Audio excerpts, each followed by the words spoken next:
Okay, I'm going to teach you. If you can't see, you can't hear, jockey up. I'm going to do like one or two things. If you want more, I do more. You want less, I keep going whether you like it or not.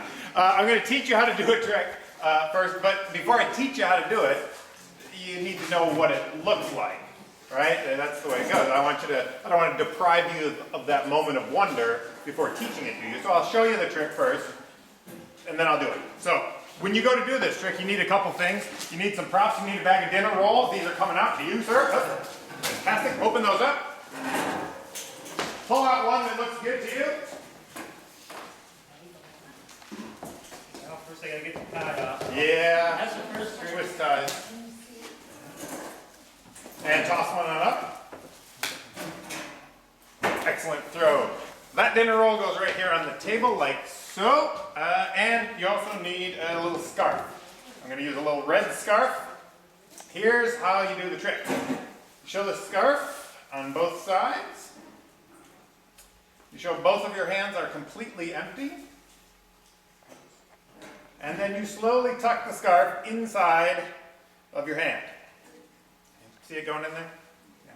Once it's all the way inside, you wave your other hand over the top, and it disappears. To no reaction whatsoever. It's okay, because you know that there's something else because of the dinner roll, right? Well, come over and right.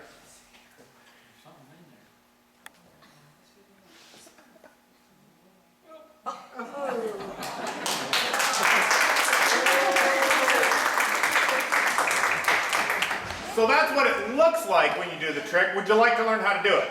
Yeah. Fantastic. Because I'm going to teach you whether you like it or not. So here we go. Now that you know what's going on, grab another roll, but check them out. You know, make sure there's not a little red scarf baked into every one of them. Alright. No, there's no holes in it. No holes? Good. Fantastic. And on up here. Excellent. Throw. That goes again right on the table. Now, the best way that I've found to teach this trick is to do it again, but in slow motion. And if I do it slowly enough, then you can actually see all the little nuances, details that you may have missed when I did it for full speed. Okay, so exactly the same. Every move, every moment, every motion will be exactly the same, but I'll do it in slow motion so you can see how it's done. And in fact, maybe a little slow motion music is in order.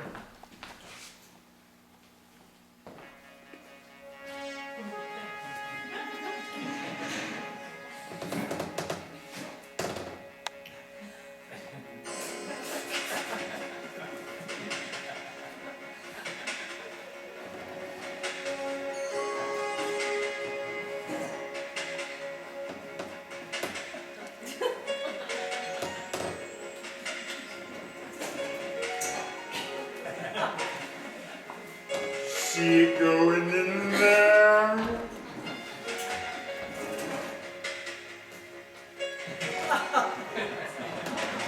Gone to no reaction whatsoever.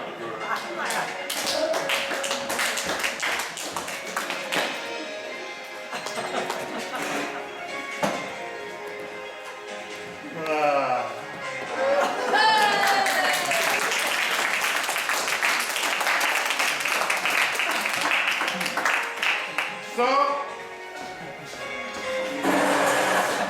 now that you know how it's done, you can go home and fool your friends. Good. Now, so people ask me how I got into magic. I got into magic through my father-in-law, Katie Whitman's father. He's an amateur magician. He's been doing magic all of his life.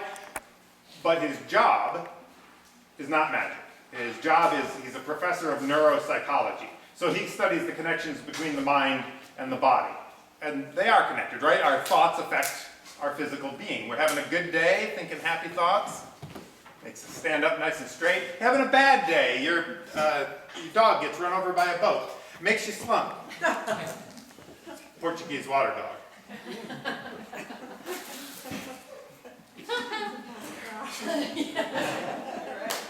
So our thoughts affect our bodies in subtle ways, right? So I've, over the last 12 years, been studying that connection between the thoughts and the bodies, and I've gotten so I think I can get a sense of what somebody's thinking based on their physical being. So we'll try that with a deck of cards.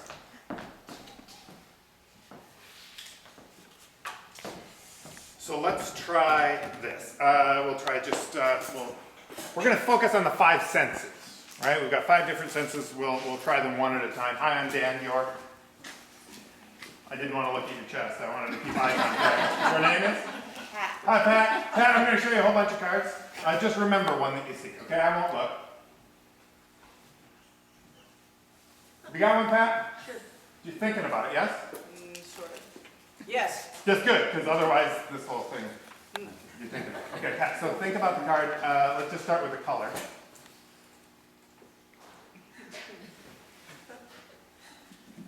Black card, yes? Incorrect. Okay, so. You're gonna get it right this time. Red card? Yes. Okay. Now just the suit. Think about the suit. Like a brick wall. That's what Bill says. I'm going to go heart, yes? Yes. Fantastic. The number card? Yes. Yeah. Odd number? Not two. Like not very odd? Not very odd, okay. The red card, it's a heart, it's even. 2 of hearts? Yes, it is.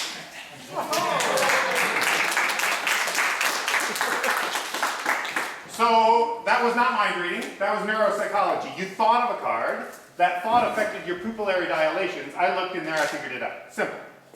But we have lots of senses, right? So we're going to try another sense. We'll try this. Hi, Sarah. Nice to see you. Nice to see you too. Yeah. Okay, so I'll dribble.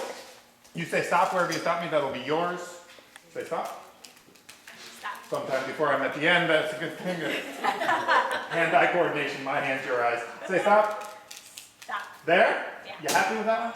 Yeah. Okay, so take a look at it, remember it. Okay. Good, I'll show a few more people, that's important. Good, got it, good. Okay, so you're thinking about it, that's affecting everything about you, including your pulse. Okay, so I'm going to, with your permission, feel your pulse. I'll try to get a sense of the card you're thinking of just based on this. Yeah? Okay, so I'm going to pull out a wrist like so. Just got to get a baseline here. Ah, there it is. Okay, so I'm going to say the suits, clubs, hearts, spades, and diamonds. I'll do that slowly. Try to give me no physical indication of the one you're thinking of. And I'll just try to sense any variance in your pulse. Okay? Clubs, hearts, spades, diamonds. All right, now I'm going to do the values. So just, again, don't give me anything. Just try to keep nice and even, give me nothing. Ace, 2, 3, 4, 5, 6, 7, 8, 9, 10, jack, queen, king. The heart? Yep. What was one of the high ones? Let me try the high ones again. I'm going to loop around it. Jack, queen, king, ace. Oh, there's definitely a bump at king. King of hearts? Yeah.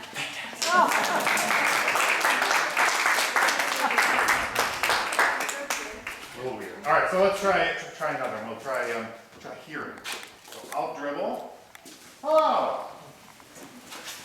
I'll dribble. I'll say stop. Or not. Just say the word stop. Sometimes quick. Right there? Fantastic. Will you help? Just take a look at that card. Remember it? Good. Thank you very much. So now I'm deliberately only showing half of us. You guys back here, you can help with this. See if you can actually be part of this. Since you're thinking of a card, it's affecting everything about you, including your vocal cords. So what my job will be is to try to sense any variance in your voice.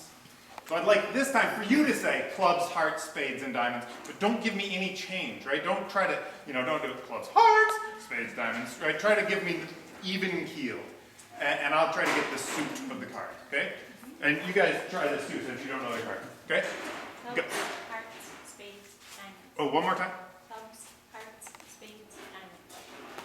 Did you get a sense of it? Anybody get it? Nothing? Really? I got a sense, but we'll try it again. Do the values now. Ace, 2, 3, all the way up to king. Okay? You can say them for the Yes, please. Ace, 2, 3, 4, 5, 6, 7, 8, 9, 10, Jack, Queen, King. Get anything? Anybody? Nothing? I felt a little bump. I thought like 6 and 7. I heard it's 7. There was a weird little thing there, so it was a 7. Yes, it was a 7. Okay, do the suits one more time. You already guessed it. That's a 7. Yeah, but the suits. Oh. Yeah. So Armani, Versace. No, the suits. Clubs, hearts, spades, diamonds. Clubs, hearts, spades, diamonds. I mean, that was perfect timing. Totally, I didn't hear any of them except. That's just fine, 'cause I didn't hear any of them except for clubs. I'm thinking 7 o'clock, yes?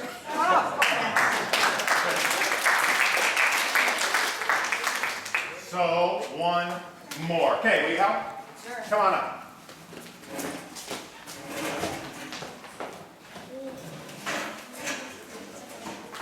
Watch step, big steps. Yep. Fantastic. This is the universal symbol for here, take a card.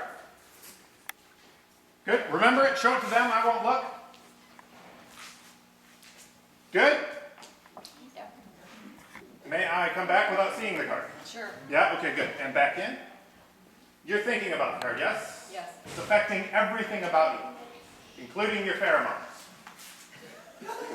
Our own individual scent, right? Everybody has their own scent. Since you're thinking of a card, it's changing your pheromones just slightly. I, with your permission, will sniff you in order to ascertain the card you're thinking of. You hold out a wrist? Wrist, right? Wrist, behind the ear, it's a little warmer there, blood is closer to the surface, so it's a little easier. That's where we put perfume. So, may I sniff you? Sure. Okay. I ask ever since the incident.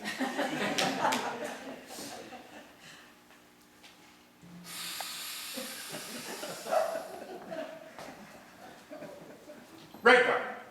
Heart. 10 of hearts. And one last one. Same deal, anyone you like. Good, show it to them, I won't look. Seen this trick before, you happy with that one? Sure. Good, and back in. So thus far we've done 4 senses. We've done hearing, we've done sight, we've done touch, we've done smell. Only one left. Since health codes prohibit me from licking you, we'll have to rely on the sense of smell. I will, again with your permission, I'll sniff you to identify the card, and then I'll use my highly attuned gustatory abilities to find the card. Okay? May I sniff you? Sure.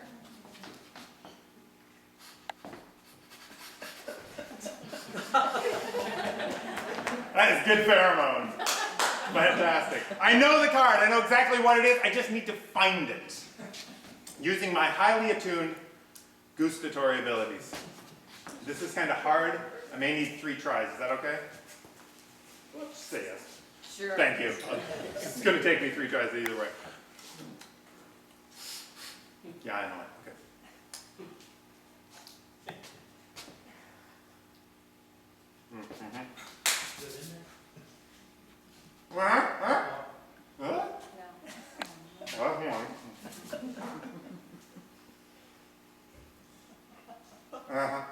Huh?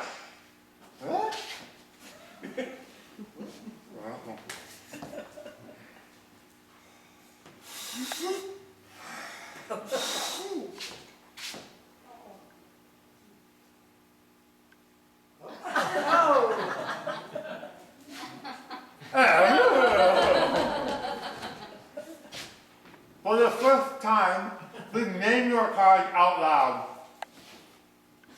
6 of hearts. Ladies and gentlemen, the 6 of hearts and the sense of taste.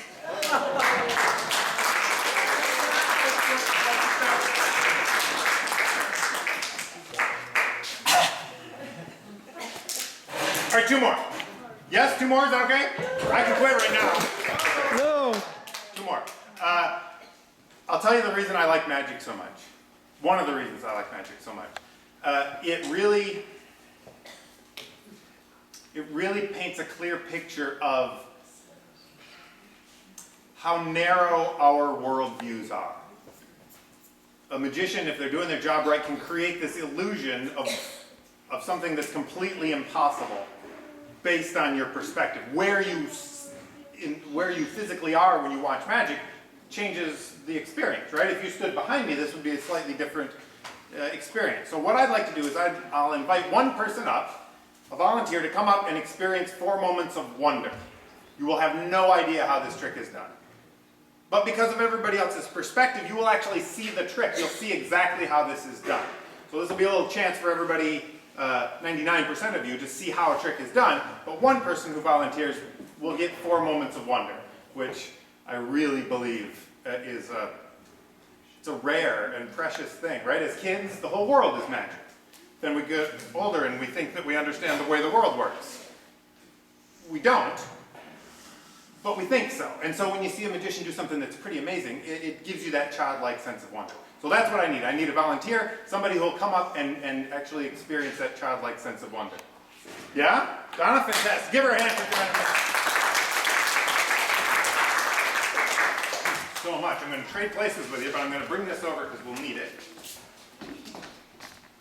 Good. Now you and I are going to work together to do a classic of magic. We're going to do the world famous cut and restored rope. Step back with Max. Good. We're going to take this rope. We're going to cut it into 2 pieces. We're going to put it back together. Hence, cut and restored rope. We'll do that 4 times. First, check out the rope. Make sure it's what it appears to be. There's no magnets or Velcro, nothing that makes the rope come apart and go back together, yeah? Just a piece of rope. Good. Now, you're going to have a very important role in this. Your role will be the applause cue. A little visual reminder so that everybody knows the exact moment when to applaud. Before I show you what that is, first we need to set the stage, we need to get good luck. Best way I know of doing that is with this stuff. You know what this stuff is? It does look like little pieces of rope. It is in fact magic dust. Yeah, I say so. A little magic dust for you, a little for me. Best way of getting good luck is throwing magic dust over your shoulder. I have good luck. You have good luck. The stage is set. We can commence. The applause cue. At a certain point, no, sorry. This will be the applause cue. Every classic of magic has an applause cue, a little reminder so everybody knows when to burst into applause. In the world famous cut and restored rope, every time the ends of the rope are spun, the audience goes crazy with cheering and applause. Exactly. But even more when Donna does it, because it's her first time. Give it a trial run. Nope, 2 hands. Just like this. Nope, 1 in each hand. That's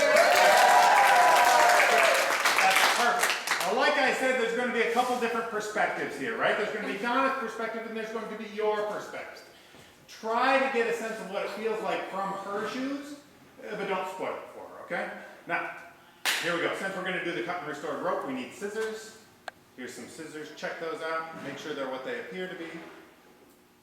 Good? Okay. There's scissors. I'll use the scissors to cut the rope in 2 pieces like so. Cut, yes? Good. Now we need to work together to heal these. So I'm going to grab an end down there. You grab an end down there. I rub the cut pieces just like so. And it goes back together. The applause cue. Yeah. He's not applauding. Excellent. Now, really that wasn't fair, right? It was her first time on stage. She didn't get to cut the rope. So this time, Donna, you take the scissors and you cut the rope yourself. That's cut, isn't it? Absolutely. Same thing. We'll each grab an end. I'll grab this one, you grab that one. I rub the cut pieces together just like so, and it goes back together again.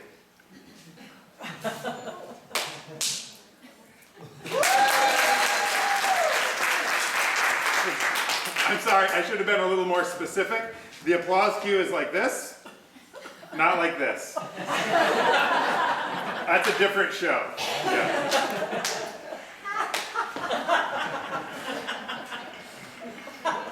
think I know where I got my sense of humor. The only person really laughing at that is my sister. Yeah.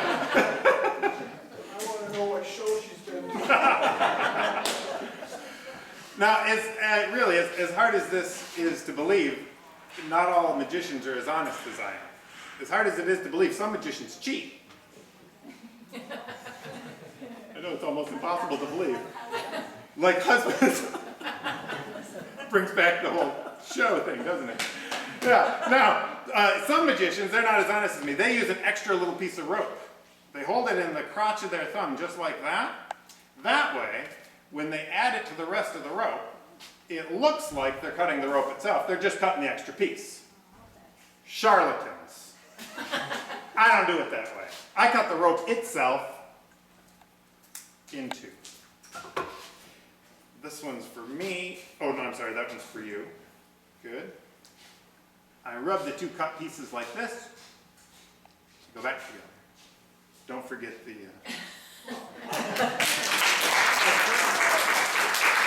Awesome.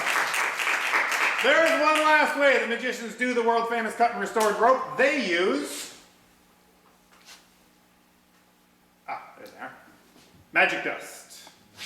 I'll hand you those. Hang on to those for just 1 second. Perfect, that's just fine. Now I'll be very fair about this, right? I'll show you both of my hands are completely empty. I'm not wearing sleeves. And I use the scissors to cut the rope in two. Yeah? Cut. Good. I'll trade you. I'll take those. You grab one of each of these ropes in each hand, right about here, and put your hands horizontal so we get a nice line. No, that's just perfect. Now, no? Like so. Perfect! I'll take the magic dust and I'll sprinkle it over the two cut pieces. That magic dust will cause that to heal into one long rope. You'll twirl these ends, they go crazy. Right? Right. On three. 1, 2, 3. Fantastic!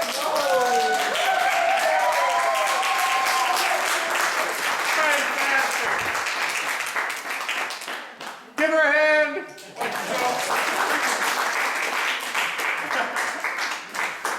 Now this puts us in a very interesting situation, right? A situation where, 80 or 90 people have seen a trick. And one person has experienced magic. Magic, which in my opinion is a rare and precious gift. Something that I think should be savored by the person who experienced that wonder for 8 to 12 years before anybody spoils it. Yes. And finally,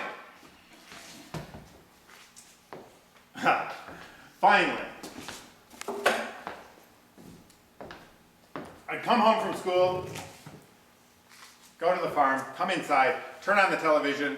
Every day after school was a rerun of a show from the 60s that influenced me incredibly. It was a vision of the future of a world united, in fact, united in their interest in exploring and creating a unified universe, really. A universe that was created by a man named Gene Roddenberry.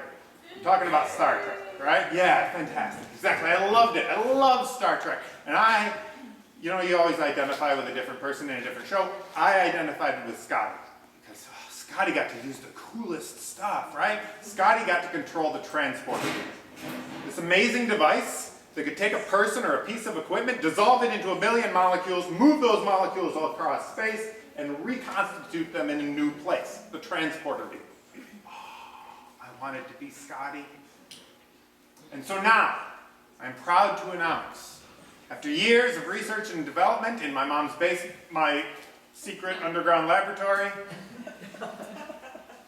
a technological marvel that I keep here, in this high-density containment unit. A high-density containment unit which is clearly not a makeup case. A device of such ravaging power and wonder, it never fails to get oohs and ahs. Ladies and gentlemen, I present to you the transporter beam.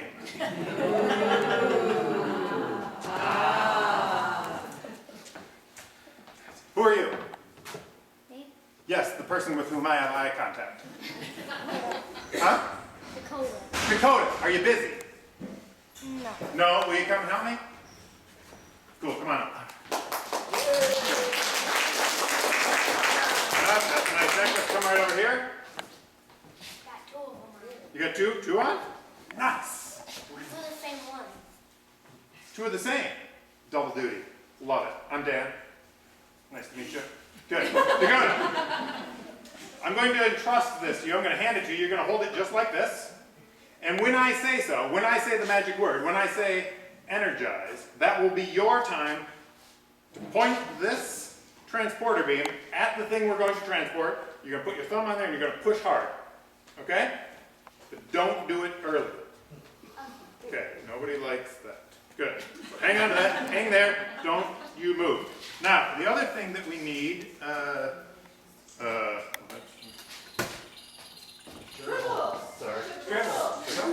don't feed that.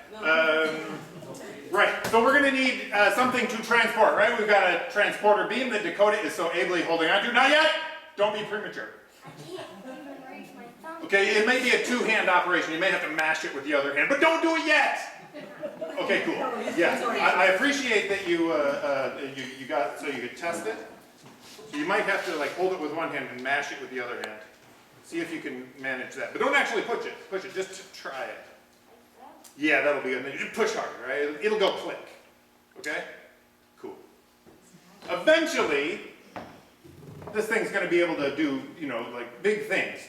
Crates of equipment, human beings. For now, it's a prototype. It can only do smaller things, thin paper. A bill. A bill. Anybody have 100? It could be a 50. It could be a 20. Got a credit card. Could be a 1. Although it's really hilarious with 100. Anybody have a bill I can borrow? Yeah. It's only a loan. No, you keep doing your thing. I see another one back here. You're doing your thing. You're great. A two? A two? What do you got? I have a 20. 20. 10 times funnier. Fantastic. Take that. Thank you, though, Rick. And nice and large, right across the face of the bill, sign your name. It's only a minor felony. Right? Minor felony, like it being kind of pregnant. Good. Thank you very much. Your spot is going to be right over here. Thanks very much. Your signature on the bill identifies it so we know that it's yours, not just some bogus duplicate. I'm going to fold that up. I'm going to set it right on the table. We'll get back to that later because if we have something to transport and we have a transporter beam, we have to have some place to transport it. I propose that we transport your bill from here on this stage into the final frontier. This is the final frontier. So that's for you. Hold one hand on the bottom, one hand on top, just like so. Fantastic. Good. Hang on. Good. Now, we have a bill, we have a transporter beam, we've got that. Some place to transport it to. Now we just need... Oh, right. In a little bit, we're going to need to make an incision. We're going to have to cut something open. So I need the loan of a blade, preferably Klingon in origin. A Dachtag. Who's got a Dachtag? I don't even know what that means. I don't either. That's okay, Dakota. We'll use mine. Sorry. The Dachtag. Or Klingon assassin's blade. A knife exactly like this was used in Star Trek III, The Search for Spock, to slay David Marcus, Kirk's only begotten son.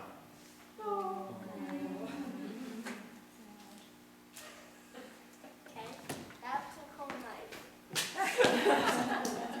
Dan, I have a job for you.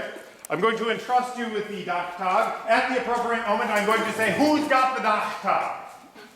That will be your cue to stand, hold the still sheathed blade aloft, and cry out, Ji-ta-o!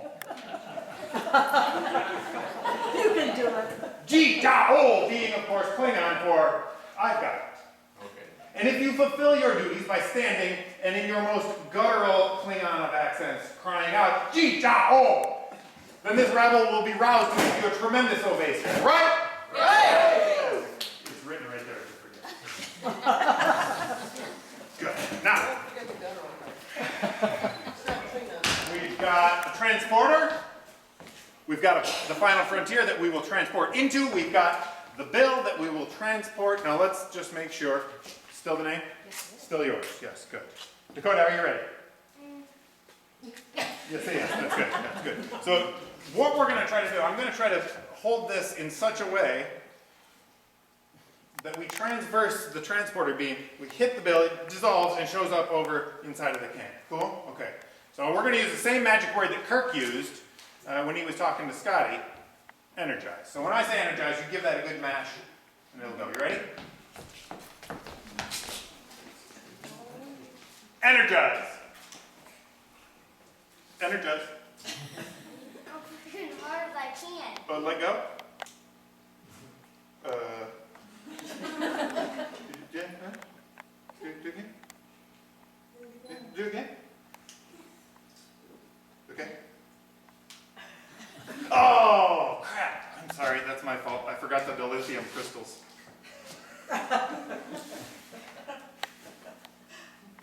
Here, hold the quantum resonance oscillator.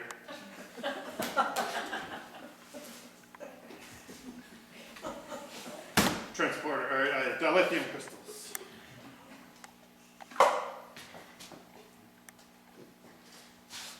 You push the button how many times? Twice. So that's on, off. Okay, so we should be okay, but Be ready, the whole building may go.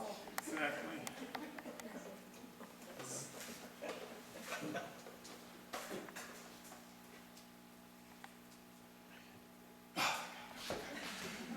I'm going to give it back to you. Now it's loaded. So for the love of Spock, be careful.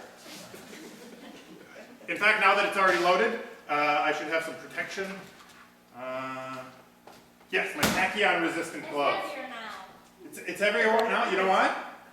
Up there. There's dilithium crystals in there. Good. Now, the bill. Let's make sure. Because I know what people think. They think I switch it. Is that still it? Yes. Good. So, Sounds like you just ripped it. you ready? No, I just folded it up. You ready? Okay. So, the bill. Ready? Energize. The bill is gone. Dissolved into. Turn it off. Fantastic. Good job. Good job, pal. Have a seat. Give him a big hand. Good job. Good job, buddy. Cool. Now, the bill is gone, dissolved into a billion molecules which have flown across space and landed in the Folgers, the final frontier. Open the final frontier. Pull out what you find therein. You can set the final frontier on the table. Yeah, no, you keep that. I'll take this. This here. You know what that is, right? The line. A line. Yes, common layman's mistake. It looks like a line. It is, however, of course, a Caffarian apple. Inspect the Caffarian apple. Make sure it's solid. Make sure there's no holes or cuts or secret points of entry. It is, in fact, an unadulterated piece of alien fruit. Yes? It is. Fantastic. Of course, the Caffarian apple was first discovered on Caffaria Prime, but first seen in the original series, episode 4, entitled Where No Man Has Gone Before. Stardate 1313.4, you remember. Kirk and the away team have, of course, beamed to the surface of Delta Vega in order to maroon their friend and compatriot Gary Mitchell. Gary, having been affected by the galactic berry, had become not only maniacal, but also telekinetic. But this was an early episode, right? Episode 4. Roddenberry hadn't really got the whole character development, really. Because, I mean, come on, just because Gary Mitchell is telekinetic doesn't mean he can just manifest Caffarian apple trees out of nothingness. It's just like Roddenberry was all hopped up on Romulan ale.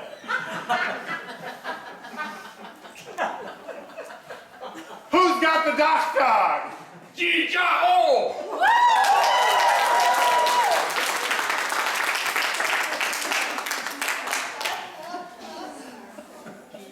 You got me a little there. That was really good. Thank you very much. Grab the letter. The doc dog the Caffarian apple. I'm going to, with the dock dog, circumnavigate the equator of this little citrus alien fruit.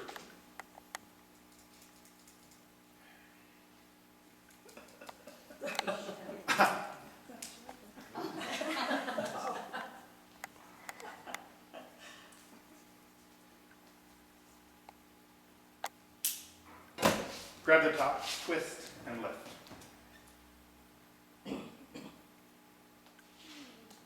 There's something in there! Look, look, look, look. See, it's actually right inside, isn't it? There's something right inside of there, isn't it? It's the dog. Let's all finish together, shall we? I told you earlier about not wanting to end prematurely, right? Look, grab that paper, pull it out. It's got stuck in there, isn't it? Yeah, pull hard, yeah, good. It's paper. Go ahead and open it up. Oh, it's a bill. It's a 20. But it couldn't be the same 20, right? That's impossible. And yet, when she opens it up and shows everybody her signature, I think Scotty would be proud.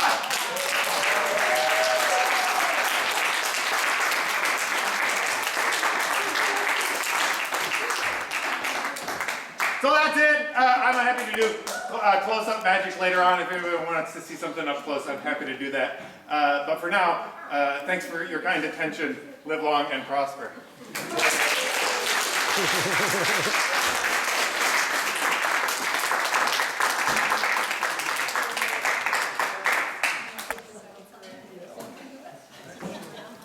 That'd be the magic show by Van Trommater. Excellent.